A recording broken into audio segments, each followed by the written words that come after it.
بھلائی کی طرف بلانے کا کیا ثواب ہے؟ صحیح مسلم کی روایت ہے، حضرت ابو ہریرہ رضی اللہ تعالیٰ عنہ بیان فرماتے ہیں کہ اللہ کے نبی صلی اللہ علیہ وسلم نے بیان فرمایا، کیا فرمایا؟ من دعا الی ھدی کان لہ من الاجر مثل اجور من تبعہ لا ينقص ذلک من اجورہم شیئا۔ جس نے کسی بھلائی کی طرف بلایا، اس کو بھلائی کرنے والے کے جیسے ثواب ملتا ہے، اور بھلائی کرنے والے کے ثواب میں کسی طرح کی کمی نہیں آتی۔ ومن دعا الی ضلالۃ کان علیہ من الاثم مثل آثام من تبعہ لا ينقص ذلک من آثامہم شیئا۔ اور جو آدمی کسی برائی کی طرف بلاتا ہے، اس کو برائی کرنے والے کے جیسے گناہ ملتا ہے، اور برائی کرنے والے کے گناہ میں کسی طرح کی کمی نہیں آتی۔ کیا مطلب؟ اگر ہم کوئی اچھی بات سوشل میڈیا پر شیئر کرتے ہیں، اس بات کو سن کر کے 10 آدمی نے اس پر عمل کیا، 10 آدمی کو جتنا ثواب ملے گا اتنا ہی ثواب ہمیں بھی ملے گا۔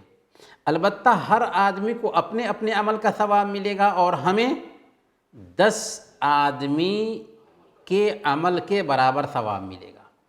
اللہ کے نبی صلی اللہ علیہ وسلم نے کیا فرمایا کہ ان کے ثواب میں کٹوتی نہیں ہوگی، یعنی 10 آدمیوں نے ہماری بات سن کر کے جو عمل کیا، تو ان کے ثواب میں سے اللہ کاٹ کر کے ہمیں نہیں دے گا، بلکہ ان کو تو ان کا بدلہ اور اجر ملے گا ہی، کیونکہ انہوں نے عمل کیا ہے۔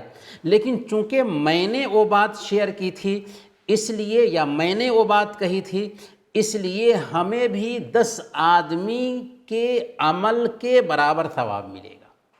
اس کے اپوزٹ میں اگر ہم نے سوشل میڈیا پر کوئی غلط چیز شیئر کی، تو اگر 10 آدمی اس کو دیکھتے ہیں اور 10 لوگوں کو اس ویڈیو کو یا اس آڈیو کو دیکھنے اور سننے کا گناہ ہوتا ہے، تو ان کے گناہ کے برابر ہمارے کھاتے میں بھی 10 آدمیوں کا گناہ جائے گا، اور ان کے گناہ میں کمی نہیں آئے گی۔ بات سمجھ میں آئی؟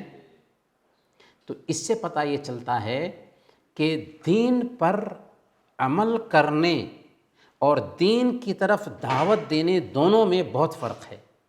دین پر عمل کرتے ہیں تو اس کا ہمیں ثواب مل جاتا ہے، لیکن دین کی طرف اگر ہم دوسروں کو بلاتے ہیں تو صرف ہمیں اپنے عمل کا ہی ثواب نہیں ملتا، بلکہ بلانے کی وجہ سے کیا ہوتا ہے کہ بڑی تعداد میں لوگ اس کو اپناتے ہیں۔ جو لوگ بھی اپنائیں گے، جو لوگ بھی ہماری بات پر عمل کریں گے، اور عمل کرنے کی وجہ سے ان کو جو ثواب ملے گا، یہ ہو سکتا ہے 50 ہو جائیں، ہو سکتا ہے 200 ہو جائیں، ہو سکتا ہے 2000 ہو جائیں، ہو سکتا ہے 2 لاکھ ہو جائیں۔ 2 لاکھ لوگ جتنا بھی عمل کریں گے، ان سب کے عمل کے برابر ہمیں بھی ثواب ملے گا۔ گویا کہ ہمارے پاس 2 لاکھ کی سنکھیا میں لوگ ہیں جو ہمارے لیے عمل کرتے ہیں، حالانکہ ان کے عمل میں کٹوتی نہیں ہو رہی ہے۔ اس کے اپوزٹ اگر ہم نے کوئی بری چیز شیئر کی اور 2 لاکھ لوگوں نے دیکھا، 2 لاکھ لوگوں کو گناہ ہوا، تو گویا کہ 2 لاکھ لوگوں کے گناہ بھی ہمارے کھاتے میں ٹرانسفر ہو رہے ہیں۔ تو میرے بھائیوں، یہ اس بات کی طرف ہمیں ابھارتی ہے حدیث کہ ہم اچھے کاموں کو شیئر کریں، اچھی چیزیں شیئر کریں، اور بری چیزیں شیئر کرنے سے بچیں۔